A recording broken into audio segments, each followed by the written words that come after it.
বৌদি হলো কিনা দাদা কথা বলতে কম করেছে। হসপিটালে যখন লকডাউন চলছে বাইরে তাদের পরিবারের কাছে খাবার ঢুকতো না, সেখানেও আমরা সবাইকে ফ্রিতে খাবার পৌঁছানোর দায়িত্ব দিয়েছিলাম। এটা বড় কাজ নয়, এটা আমার দায়িত্বের মধ্যে পড়ে। কিন্তু মাঝে মাঝে এটা বলতেও হয় যে আপনার সাংসদ পালিয়ে যায়নি, যেই যে কথা দিয়েছিলাম সেই কথা রেখেছি।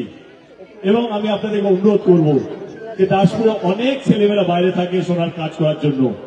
আপনাদের মাধ্যমে আমি আপনাদের পরিবারকে অনুরোধ করতে চাই, যাকে ইচ্ছা ভোট দিন, তাতে কোনো আপত্তি নেই। আসুন না দাসপুরে এসে নিজের ভোটটা নিজে দিন, ভোটটাকে নষ্ট করবেন না না দিয়ে।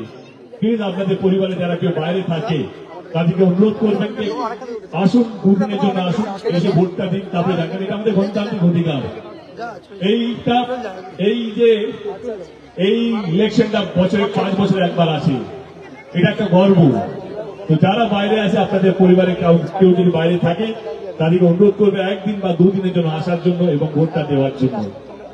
এইবারে আপনারা বলুন যে 25শে মে কাকে ভোটটা দেবে। আমি শুরুতে বলেছিলাম আমি কাউকে আক্রমণ করবো না। আমি মোটামুটি 25-30 মিনিট কথা তো বললাম, তাই 25 মিনিট তো হয়ে গেল। বৌদি হলো কিনা দাদা কথা বলতে কম করেছে।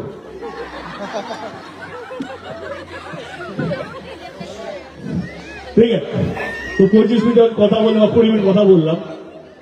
আমি এর মধ্যে কাউকে আক্রমণ করেছি, কাউকে খুব কথা বললাম, বিরোধীদের প্রার্থীকে কিছু উচ্চবাচ্য কথা বললাম, কাউকে অসম্মান করলাম। এইটাই আপনাদেরকে বোঝাতে চাইছিলাম। যদি দল কাজ করে, নিজের দল যদি কাজ করে, তুমি যদি কাজ করো, কাউকে অসম্মান করতে লাগে না, কাউকে আতঙ্কবাদী, ক্রিমিনাল, এইবাদী ওইবাদী বলতে লাগে না, কারণ মানুষ জানে সে কি কাজ করেছে। এই জন্য আমি কাউকে উক্কু কথা বলি না বা কাউকে আক্রমণ করি না, কারণ তাতে আমার ব্যক্তিগত কোনো লাভ নেই। আমি হয়তো নিজের চোখে পড়ে যাবো। সেই জন্য আপনাদেরকে বলছি, আপনারা কিরকম প্রার্থী চান, আপনারা কিরকম সাংসদ চান যে সারাক্ষণ উচ্চবাচ্য কথা বলে, তার ব্যবহার, তার আচরণ আপনাদের চোখের সামনে আছে। আমি আবার বলছি, আমি আপনাদেরকে জোর করবো না আমাকে এই ভোটটা দিতে হবে, কিন্তু ভাববেন এবার আগে যে আমার দল কি কি কাজ করেছে এবং আমি কি কি কাজ করেছি ও বাকিরা কি কি কাজ করেছে। যদি আপনাদের মনে হয় আপনার এই ভাইটি ঠিকঠাক কাজ করেছে, আপনাদের যে কথাগুলো দিয়েছিলাম সেই সব কথা রাখার চেষ্টা করেছি, তাহলে 25শে মে সকালে সকালে ভোটটা দেবেন। এবং যদি মনে হয় আমাকেই দেবেন, তাহলে 1 নম্বর ইভিএম মেশিনে বাটনটা টিপে আমাকে পিপুল ভোটে জয়যুক্ত করবেন। বেশি সময় নেব না, অনেকটাই সময় আপনারা আমাকে দিলেন। কারণ আমরা জানি সবাই খুব ব্যস্ত, তার মধ্যে যতটা আমার সময় দেওয়া আছে অতটা আপনাদেরও সময় দেওয়া আছে। কারণ এই সময়টা আপনাদের অনেক মা বোনেরা আছে, রান্না করার সময়, বাড়ি অনেকগুলো কাজ আছে, সেইগুলো ছেড়ে দিয়ে আপনারা আমাকে এই সময়টা দিলেন, তার জন্য হাত জোর করে মাথা নিচু করে প্রত্যেককে ধন্যবাদ। অনেক দাদা ভাইরা আছে, থ্যাংক ইউ সো মাচ এখানে আসার জন্য। এবং যেটা বললাম 25শে মে আপনারা যাকে ইচ্ছা ভোট দিতে পারেন, আমার কোনো ইয়ে নেই।